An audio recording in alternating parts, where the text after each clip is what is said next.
انسان کی زندگی میں کچھ ایسے واقعات ہوتے ہیں جو انسان کی زندگی پر بہت گہرا اثر ڈالتے ہیں۔ کچھ واقعات تو ایسے بھی ہوتے ہیں جن کو سن کر لوگ مشکل سے ہی یقین کرتے ہیں، مگر یہ واقعات سچ ہوتے ہیں۔ ایک ایسا ہی واقعہ جو میں آپ دوستوں کے ساتھ شیئر کرنا چاہتی ہوں، یہ کسی کا واقعہ ہے جو ان کی ہی زبانی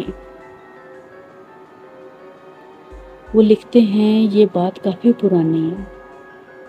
جب ہم دوست شام کو گراؤنڈ سے واپس آ کر اپنے محلے میں جمع ہو جاتے تو خوب محفل لگاتے۔ ایک دن ہم رات کا کھانا کھا کر گھر سے باہر نکلے تو دوستوں نے بولا، آج جمعرات ہے اور آج جن بھوت اور چڑیلوں کا دن ہے۔ میں جن بھوتوں پر یقین رکھتا تو نہیں،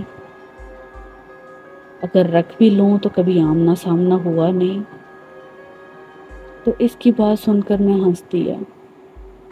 اس نے میری طرف غصے سے دیکھا اور بولا، جو گاؤں کے باہر کھیتوں میں جامن کا درخت ہے، اس پر آج بھی جن بھوت ہیں۔ اگر تمہیں نہیں یقین تو آؤ میرے ساتھ چلو۔ ہم سب نے حامی بھر لی اور اس کے ساتھ چلنے کو تیار ہو گئے۔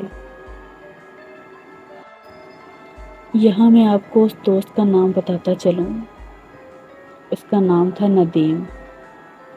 وہ رات کو اکثر کھیتوں میں گھومتا رہتا تھا، اس لیے اس پہ کچھ لوگوں نے یقین کر لیا، مگر ہم نے نہیں کیا۔ ہم 5 دوست تھے، جس میں عابد، ناصر، ساجد، مدثر اور ندیم۔ خیر، جیسے ہی عشاء کی اذان ہوئی ہم نکل پڑے۔ اس کے ساتھ کھیتوں میں جن بھوت دیکھنے کافی رات گہری ہوئی تو ڈر بھی لگ رہا تھا۔ ابھی ہمیں چلتے ہوئے 10-15 منٹ ہی گزرے تھے، ایک کھیت سے بکری کے بچے کے بولنے کی آواز آئی۔ عابد نے بولا، رکو، یہاں پاس سے کسی جانور کی آواز آ رہی ہے۔ سب رک گئے اور خاموشی سے آواز کا انتظار کیا اور اندازہ لگا رہے تھے کہ یہ آواز کس طرف سے آ رہی ہے۔ ابھی تھوڑی دیر ہی گزری تھی کہ بکری کے بچے کی آواز دوبارہ سنائی دی۔ ندیم فوراً بولا، آواز اس طرف سے آ رہی ہے۔ جو 2-4 کھیت چھوڑ کر ہی برسن کا کھیت تھا، آواز وہاں سے آ رہی تھی۔ سردیوں کے دن تھے اور ان دنوں میں برسن عام ہوتا تھا۔ سب دوست ایک طرف جانے لگے تو ناصر نے بولا، چھوڑو یار، جو بھی ہے ہمیں اس سے کیا لینا دینا۔ اسے ہم جس کام کے لیے جا رہے ہیں اس طرف بھی چلتے ہیں۔ مگر اس کی بات کوئی بھی نہ مانا اور برسن کے کھیت کی طرف بڑھنے لگے۔ وہاں جا کر دیکھا تو ایک چھوٹا سا بکری کا بچہ وہاں کھیت میں بیٹھا تھا۔ ہم میں سے کوئی کچھ بولتا اس سے پہلے ندیم نے ہی کہا، جو یہاں بکریاں چروانے آتے ہیں، ان کا رہ گیا ہوگا، اس کو اٹھا لو، صبح پتہ لگا کر واپس دیں گے۔ سب نے اس بات کا اتفاق کیا اور ایسا ہی کیا۔ ہم نے اسے اٹھا لیا اور اپنی منزل کی جانب بڑھنے لگے۔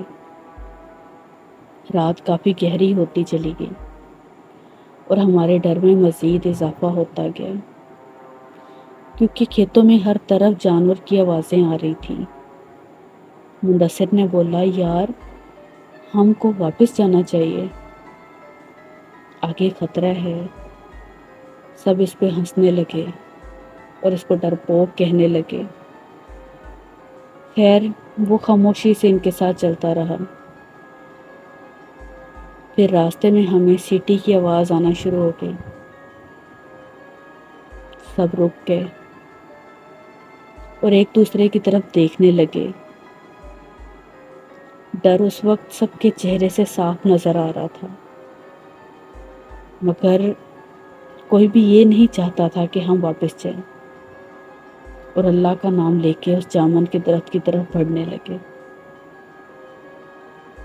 ابھی تھوڑی ہی دیر گزری تھی کہ ہمیں چلتے ہوئے سامنے ہی وہ درخت نظر آ گیا۔ ہم سب دوست درخت سے تھوڑا ہٹ کر بیٹھ گئے۔ سب سے پہلے تو مدثر نے بولا، اس بکری کے گلے میں کوئی رسی وغیرہ ڈال دو تاکہ وہ ادھر ادھر نہ جائے۔ سب دوست رسی ڈھونڈنے لگ گئے اور جلدی ہی ایک چھوٹی سی رسی مل گئی۔ اس کو ہم نے اس کے گلے پہ باندھا اور رسی ناصر کو پکڑا دی، اور سب کی نظریں اس وقت جمی تھی درخت پر۔ 10-15 منٹ ہی گزرے تھے کہ اس جامن کے درخت کے اوپر ایک باریک سی لال رنگ کی لائٹ نظر آئی۔ وہ لائٹ اتنی باریک تھی اور اتنی تیز تھی، یہاں بتانا مشکل ہے۔ وہ لائٹ کبھی درخت پہ جاتی، کبھی درخت سے نیچے آتی۔ ہمارا خوف کے مارے بہت برا حال ہو رہا تھا، اور ساتھ ہی پراسرار آوازیں آنا شروع ہو گئی۔ ہم سب نے اونچی آواز میں درود پڑھنا شروع کر دیا۔ کچھ دوست تو وہاں سے بھاگنے کے لیے بھی تیار ہو گئے، مگر ہم نے انہیں روکا۔ پھر سب نے محسوس کیا کہ لائٹ اب ہماری طرف بڑھ رہی ہے۔ جب سب نے یہ منظر دیکھا تو وہاں سے بھاگنے میں ہی بہتری سمجھی، اور اتنی سپیڈ سے وہاں سے الٹے پاؤں دوڑے، اور پیچھے اتنی خوفناک آوازیں بلند ہو رہی تھی، بس یہی محسوس ہو رہا تھا جیسے وہ بالکل ہمارے پاس ہی ہیں اور کسی بھی لمحے ہم کو نقصان پہنچا سکتی ہیں۔ ہم نے ہمت نہ ہاری اور بھاگتے رہے، ورد کرتے رہے، آیت الکرسی پڑھتے رہے، درود پڑھتے رہے، اور واپس گاؤں آ کر سانس لیا۔ جب ہم سب گاؤں کی حدود میں پہنچ گئے تو مدثر نے ناصر کی طرف دیکھا اور پوچھا، آپ کے پاس بکری کا بچہ تھا، وہ کہاں چھوڑ آئے؟ اس نے ہاتھ کی طرف دیکھا، اس کے ہاتھ میں صرف رسی تھی۔ اس نے بولا، جب ہم وہاں سے بھاگ رہے تھے تو یہ صرف رسی ہی تھی، بکری کا بچہ کدھر گیا اس کو کچھ معلوم نہیں۔ جب وہاں سے واپس دوڑے تو وہ بکری کا بچہ وہاں ہمارے ساتھ نہیں تھا، صرف یہ رسی ہی تھی۔ کیا وہ سچ میں بکری کا بچہ تھا یا کوئی اور مخلوق تھی؟ سب دوستوں نے ایک دوسرے کو دیکھا اور کہا، ہم صبح صبح وہاں جا کر ضرور دیکھیں گے۔ جب صبح ہوئی تو کوئی بھی وہاں جانے کو تیار نہیں تھا سوائے ندیم اور مدثر کے۔ وہ دونوں کھیتوں میں گئے اور اس جگہ انہوں نے دیکھا کہ بکری کے بچے کو مرا ہوا پایا، جو جامن کے درخت کے بالکل قریب ہی پڑا تھا۔ اس کی صرف ہڈیاں ہی ہڈیاں نظر آ رہی تھی۔ اس بکری کے بچے پہ یہ گوشت کا کوئی نام و نشان بھی نہیں تھا۔ وہ دونوں سمجھ چکے تھے کہ رات کو جو کچھ ہوا وہ ان کا وہم نہیں تھا۔ اس درخت پر واقعی ہی کچھ ایسا تھا جو ندیم نے بولا تھا۔